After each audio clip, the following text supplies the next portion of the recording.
Notre série Les Illustres en Périgord continue. Chaque soir de ce mois d'août, nous vous présentons un personnage qui a marqué notre département. Ce soir, nous allons faire connaissance avec Guy de Larigaudy, aventurier et père du scoutisme en France. Un montage signé Sophie Giraud. Scout un jour, scout toujours. Guy de Larigaudy a développé le scoutisme en France. Aventurier, globe-trotteur, romancier, sa vie s'achève en pleine Seconde Guerre mondiale.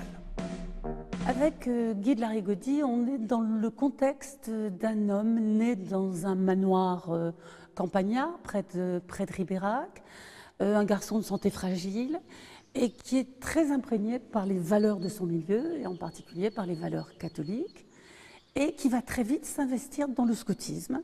Et il représentera d'ailleurs dans les années 30 avec les scouts français, il participera au Jamboree en Australie. Donc quelqu'un qui va très vite s'investir là-dedans, qui va retrouver d'ailleurs une santé physique qui va lui permettre donc de devenir un véritable aventurier. Il va visiter les États-Unis et il va faire le premier Paris-Saigon en voiture, avec une voiture qui s'appelait Jeannette et qui avait déjà 140 000 km quand il est parti.